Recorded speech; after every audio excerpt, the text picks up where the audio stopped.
Class 8 के सभी विद्यार्थियों के लिए आज इस वीडियो में हिंदी का अध्याय 3 है आपका, जिसका नाम है मध्य प्रदेश की संगीत विरासत।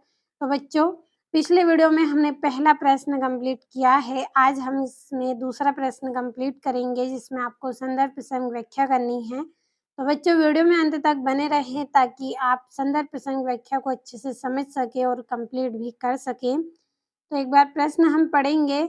ऋषि मुनियों और साधकों की हजारों वर्ष की तपस्या एवं परिश्रम का प्रतिफल संगीत है। कहा जाता है कि जिस समाज में कला का स्थान नहीं होता, वह समाज भी प्राणहीन हो जाता है। तो बच्चों, यह जो आपका प्रश्न है, इसकी आपको संदर्भ प्रसंग व्याख्या करके बताना है। इसमें बताया गया है कि जो ऋषि मुनि है, जो साधक है, जो साधना करते हैं, इनकी हजारों वर्ष की तपस्या और परिश्रम का जो फल मिला है वो क्या है? संगीत है। बच्चों, ऐसा कहा जाता है कि समाज में, जिस समाज में कला का और संगीत का सम्मान नहीं होता है, स्थान नहीं होता है, वह समाज कैसा हो जाता है? प्राणहीन हो जाता है। यानी कि एक तरह से मनुष्य के अंदर जैसे आत्मा नहीं होती है, वह मर जाता है, उसी के समान ही हमारा समाज हो जाता है। कब हो जाता है? जब हम कला और संगीत की जो साधना है, कब हो जाता है? जब हम संगीत का मान सम्मान नहीं करते हैं, उसका स्थान नहीं होता है। इस समय जो समाज है वो कैसा हो जाता है? प्राणहीन हो जाता है। तो बच्चों, चलिए समझते हैं इसका आंसर।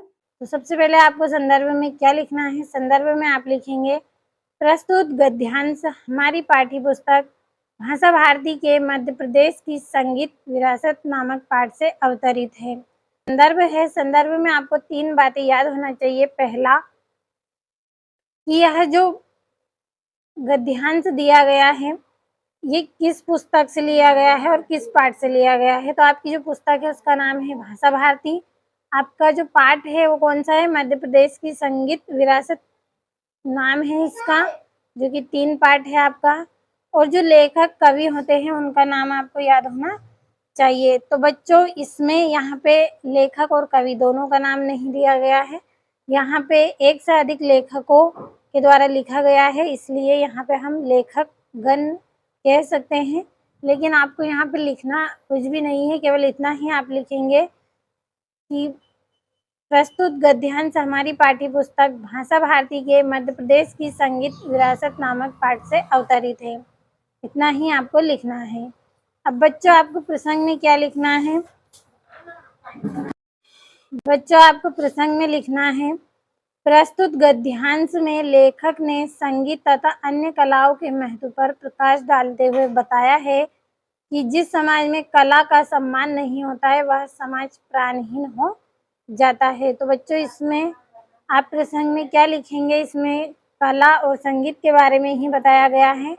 तो इसमें हम लिखेंगे कि लेखक ने संगीत तथा अन्य कलाओं के महत्व पर प्रकाश डालते हुए बताया है कि समाज में कला का सम्मान नहीं होता है, वह समाज प्राणहीन हो जाता है। अब इसकी व्याख्या हम करेंगे। तो व्याख्या में आपको लिखना है, लेखक का कहना है कि ऋषि मुनियों और साधकों ने तपस्या और परिश्रम से संगीत जैसी अनमोल कला की रचना की है। कला समाज की आत्मा है। जिस समाज में कला और कलाकारों का आदर नहीं होता है, वहाँ संवेदनाएं, मानवीयता जिस समाज में कला और कलाकारों का आदर नहीं होता है और संवेदनाएं, मानवीयता और जीवन की रचनात्मकता समाप्त हो जाती है, ऐसा समाज निर्जीव सा हो जाता है, क्योंकि कला ही जीवन में रस, सौंदर्य और आनंद भरती है। तो बच्चों, आपको समझ में आया होगा। एक बार फिर से मैं आपको समझाने का प्रयास कर रही हूँ कि लेखक केवल इतना कह रहे हैं कि ऋषि मुनियों और साधकों ने जो तपस्या की है, उनके परिश्रम से किसको प्राप्त हमने किया है? संगीत को प्राप्त किया है। संगीत क्या है? एक अनमोल कला है, एक अनमोल रचना है। और कला समाज की क्या होती है? आत्मा होती है। जिस समाज में कला और कलाकार का आदर नहीं होता है, वहाँ संवेदनाएं, मानवीयता और जीवन की रचनात्मकता समाप्त हो जाती है। ऐसा समाज जहाँ पे संगीत कला का आदर नहीं होता है, वो समाज एक तरह से क्या हो जाता है, निर्जीव हो जाता है। जिस तरह से शरीर में प्राण नहीं होता है तो वो मुर्दे के समान होता है, ठीक वैसे ही हमारा समाज होता है, क्योंकि कला ही जीवन में रस, सौंदर्य और आनंद भरती है।